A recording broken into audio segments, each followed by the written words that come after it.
Kia ora, I'm Erica Wilkinson, and this is the Doc Sounds of Science podcast. Kia ora, ko Erica Wilkinson tēnei. He kōnei I pirangi tēnei e pā ana ki ngā Sounds of Science.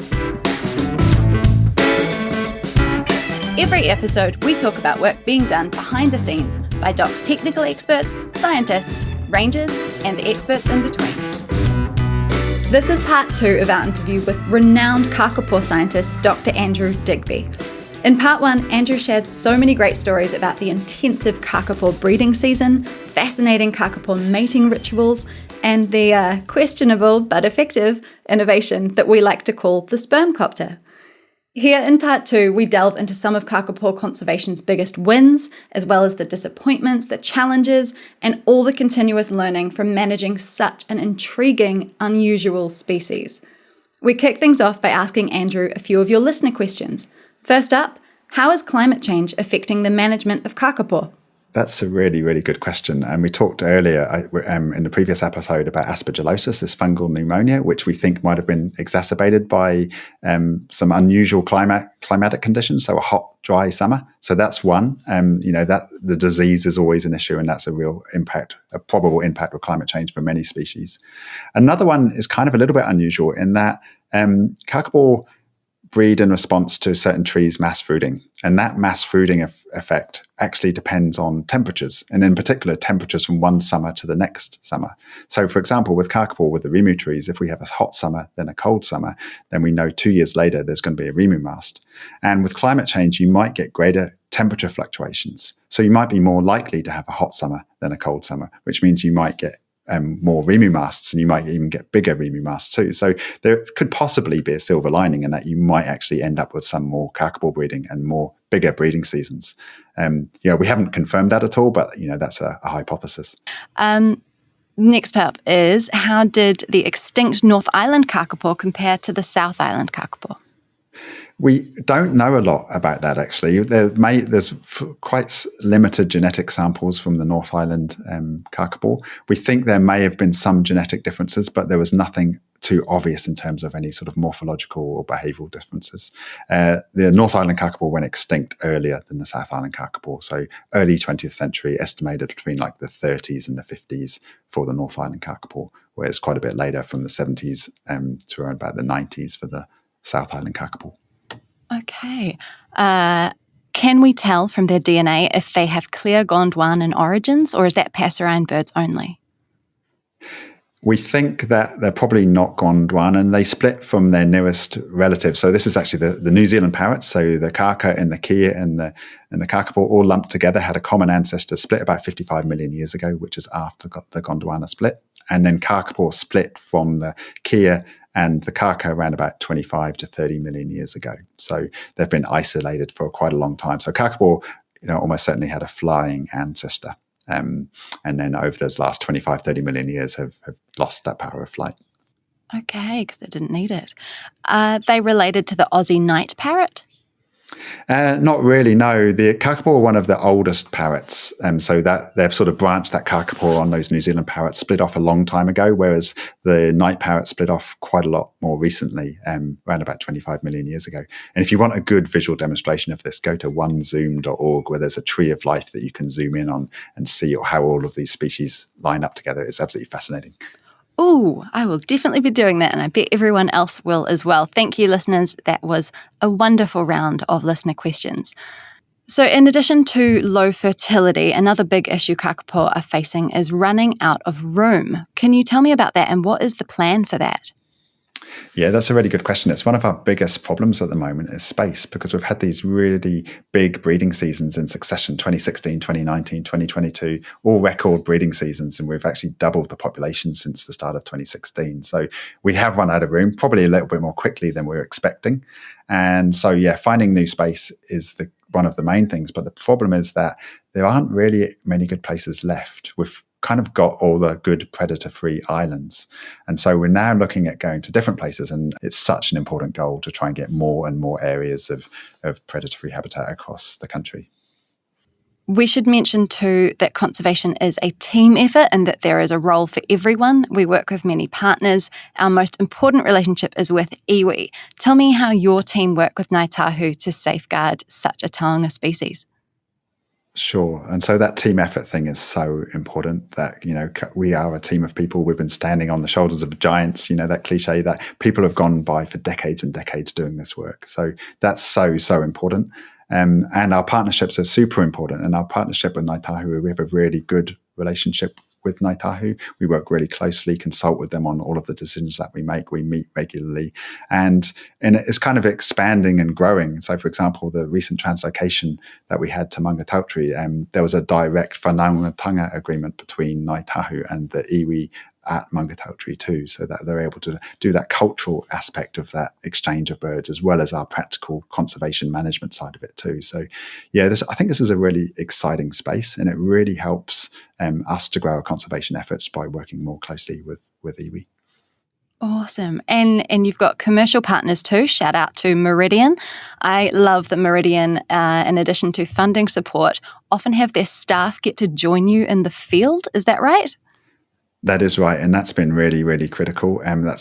We have some quite complicated power systems on our islands, for example. So we've recently got a lot of solar systems set up on our islands with batteries, and so we've got complete renewables on the islands. And just maintaining and installing and helping with those that's a really, I think, a good use of these partnerships. So they can use their expertise to help us in areas like that. So that infrastructure stuff as well as the funding is really important. Brilliant. What's are kākā and kākāpō similar in the cheekiness? Like, will kākāpō try and get into the wires of things on the island? They will. They do pull things apart. So we definitely have to kākāpō proof things on islands. They're not quite Kia level, but they can be pretty destructive. And especially some of the young males and some of the bigger males actually too can just pull things apart when they want to. Ooh, okay. So thank you very much, Meridian, for your ongoing support. Andrew, can you tell me what your biggest conservation win in recent memory has been? I think one of the biggest wins that we've had in recent years as a team has been the breeding seasons. We've had these really, really big breeding seasons, subsequent ones in a row, producing lots of chicks. And so we've kind of managed to increase the population massively over that time. So as I said before, it's doubled since the start of 2016. And that's a result of these big rimu masts, but with some quite careful management on top as well to try and get the most out of all those eggs and chicks that come along. But I think what's really important from the breeding seasons, what I get excited about is not how many chicks we produce, it's what we learn and how we change the management. And I mentioned before about having to step back a little bit and make the management of kākāpō less intensive. And this is the time we learn. So the breeding seasons are important and they're really busy because that's when we get all the eggs. But it's also when we can try new things and we can test stuff and step back a little bit. And what happens if we leave eggs to hatch in nests, for example? Or what happens if we don't check that nest over there on that island for a month or more, which is what we did in the last breeding season. So it's a time to test and to prove our methods. So I think for me, that's one of the most rewarding things and one of the areas that I think we've advanced quite a lot in certainly the last decade. Yeah, you must get so much out of that. That would be fascinating. What's been on the other side? What's been the biggest disappointment? I think also back to breeding seasons, the 2019 aspergillosis outbreak, that disease outbreak, there was at a period where everything was going so well. It was coming towards the end of the breeding season, April. We were kind of to start to wind down, thinking, wow, this has been amazing. It's done really, really well. And then suddenly we noticed chicks started dying and things started to go downhill. And, we had film crews and we had bad weather and we had to try and juggle lots and lots of people. So, that was a tough one. But it was in a way, it turned into a good thing because we had this amazing collaboration from so many people around the country and around the world to help us. And then that turned into probably one of the best collaborations I've ever been involved with. We had, I was working with human doctors from around the world to try and understand this disease. That was quite a nice sort of positive aspect of social media. I met all these people on Twitter who basically pitched in to help from completely different fields who had never been involved in conservation before. So I guess we turned that bad situation into a good one with the help of a lot of people. Oh, and so many people would be very invested in it as well. Did you say that you took kākāpō to human hospitals? Yeah, some of them got scanned in human hospitals because there weren't enough facilities available, so they were put in the CT scanners. So, the vets who we work with are pretty amazing and go to huge lengths to help the kākāpō program. So, that's fantastic. And we've been getting more and more involved with having the vets in the field with us too, which is really great. We can actually treat birds on site, and we have a vet in our team now, Lydia, our vet too. So that's really, really key. So, those partnerships, it's all about that partnerships. That's, as I get more into conservation, I kind of learn how important that is. Awesome. You work in these incredibly remote areas, all the different islands. Do you have a penknife or an essential item that's like a hack item you take with you all the time in the field? Yeah, it's a bit of a boring one. Head torch. I'd never be without a head torch in the field. Even if I'm out in the day, always take a head torch, and we'll always take a backup head torch as well when we do night work. Once I was carrying some very valuable eggs. There were gold standard eggs down a hill on Whenua, and from a nest, and my head torch failed, so I got out my spare, and then the spare failed too. So head torch is important. Since then I've kind of upgraded, and actually was able to get someone to help there, and came along and brought a spare head torch. But head torch is a bit of an underrated piece of kit. Trying to walk around in the dark without one is tricky. It's a very good point. It's so simple, and yet if you don't have three with you, look what can go wrong. Speaking of things going wrong, Doc has expert planners, and we go over things with a fine-tooth comb, but sometimes nature simply will nature. Can you think of another time where the best laid plans went awry? Yeah, that happens. And as you say, we try to do everything to prevent it, but, things always surprise us. And I guess a recent example is at Mangatautari, where we've released kākāpō in this fence sanctuary. So a mountain with a fence around it. The staff there installed this barrier, which we helped design, which basically we thought would stop kākāpō climbing the fence, because these fences are designed to keep animals out. They're not designed to keep animals in, especially kākāpō. So we put a barrier up to stop the kākāpō climbing the fence. And we knew there was a risk, but we always thought that there's a possibility of kākāpō might escape from the sanctuary. But it's happened probably a little bit more than we thought. And so, I guess that's one thing where it hasn't gone quite to plan. But we're working with the team up there to try and adapt that, and to try and make sure that we've blocked any possible escape routes. We think they may be climbing up trees and jumping over, and they might not even be knowing that they're going over the fence. But so that, I guess that's an example of how we try and adapt. And we're looking at technology solutions too, to try and keep a closer eye on the kākāpō, so we can detect exactly when they do cross the fence. Okay. And what's something about nature, you must find this all the time, that just blew your mind when you learned it? We call these holy crap facts, and Doc staff have some really good ones. I'm sure you've got thousands.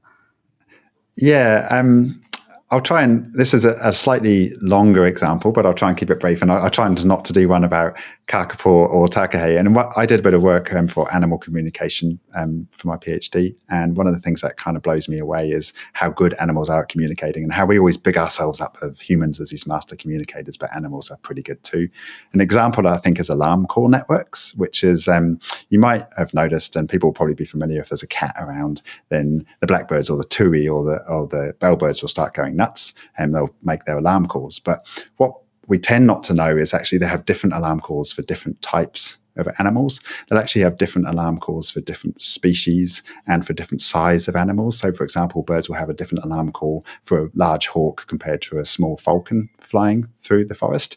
And so that's kind of, I think, a little bit crazy that they have this communication thing going on. But that actually is not just confined to single species. There's actually multiple species. So all species will use the same type of call. So all the birds know that same language. And it's not just confined to birds, it's actually confined to mammals too. So squirrels will pitch in. So as a hawk is flying through a forest, there'll be this network, this grapevine going ahead of it, around about 100 miles an hour, of all the animals talking to each other, so that it can know what that species is and what it's doing too. So if the bird is flying, if it's perched, there'll be different alarm calls. So I think there's some pretty sophisticated animal communication that we just don't fully understand. And I think we've got lots to learn. That's something I'm going to be Googling straight after this. That's very exciting. How come it would be a different one to a falcon to a hawk if it's the same, it's flying through? Yeah, it's based on a threat, I think. That's the understanding of the threat it poses. And so different size animals, and whether it's perched or whether it's flying, it will actually pose a different type of threat. So yeah, they have different types of call. And it's this fact that it's between species. Like we tend very much just to speak within our own species, but animals, communicating within dozens and dozens of species all using the same language, I think is pretty cool. That's amazing and makes us feel a bit stupid. Is there a moment out in the field that stands out to you where you sort of stop and think, is this what I get to do for a living? Am I the luckiest biologist in the world? Yeah, there's lots and lots of those. The basic one is flying over Fiordland in a helicopter thinking, wow, this is amazing and this is incredible. It's on the ground, other ones are putting kākāpō chicks into nests. One of the things that we have done in the past is hatch them kākāpō chicks in artificial incubators, and then you have to introduce the chick to the mother. So you sit and wait at the nest with this tiny little chick. You try and keep it warm, sometimes for hours. Sometimes you have to feed it. The mother goes, you're waiting for the mother to leave the nest. When the mother leaves, you've got a short window to slip that chick into that nest, and then you watch on the video and watch as she comes back in and what is she going to do. And I've had that before where the mother has never seen a chick in her life. She's had an egg, her first egg, and then you have to introduce a chick and what's going to happen. And I remember one case where the mother came in and she basically just kicked the chick across the nest and was throwing it around. And it was this tiny little 30-gram bundle of fluff. But luckily she then started brooding it and looked after it and turned out to be an amazing mother, rearing 3 chicks. So yeah, they're the kind of things where you see things and you feel very, very privileged to be able to sort of witness that behavior, but also to be able to influence it and help out. Oh, that must have you on tenterhooks when you're watching on the video going, be nice to it, please be nice to it. That's amazing. Right. And it's 3:00 in the morning as well, and you haven't slept for a while and that sort of thing too. So there's always a bit of pressure going on. Oh, now I know that some conservationists get a little bit grouchy about kākāpō because they feel like they hog all the limelight. What do you respond to that? Yeah, I think it's definitely something I've noticed. I think kākāpō are the bird that the public love to love, and some conservationists kind of love to hate because they do tend to take over a little bit. I think I definitely get the issue there. There is a problem. There's this whole charismatic megafauna issue that some species get all the attention, but I think kākāpō are actually a really good gateway species, is how I like to think of them. Ooh. They get people into conservation who wouldn't otherwise be, and I really, really notice that a lot. We get people interested and follow us who are not conservation people.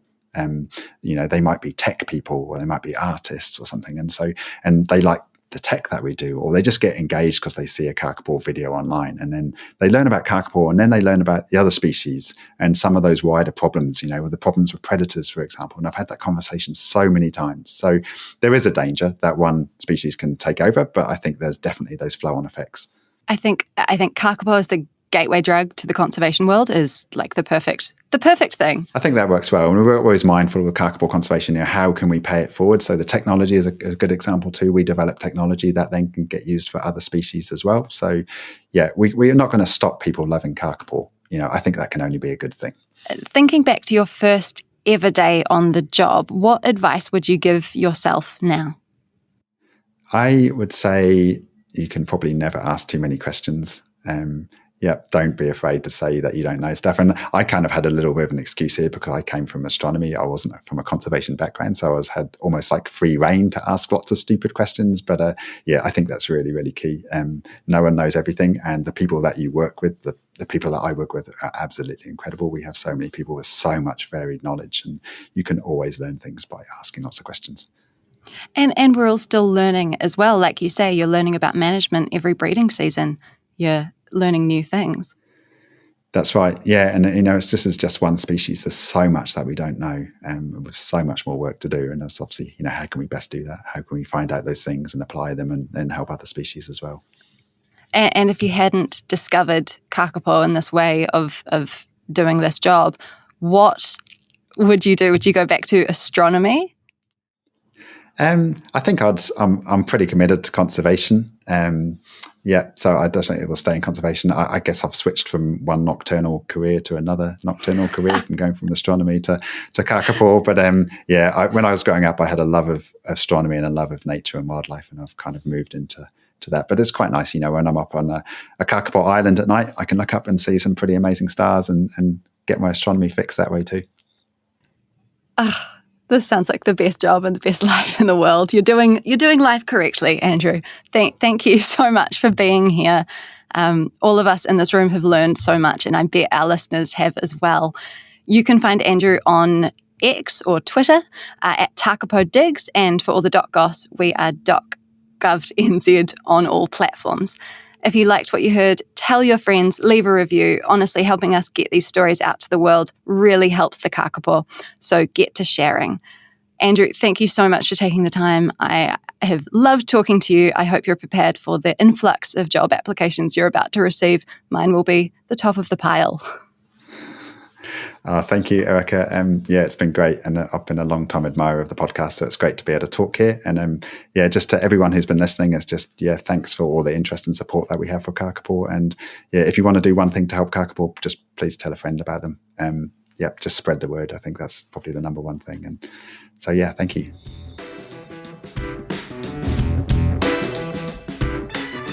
Thank you for listening. I'm your host, Erica Wilkinson, and this has been the Doc Sounds of Science podcast.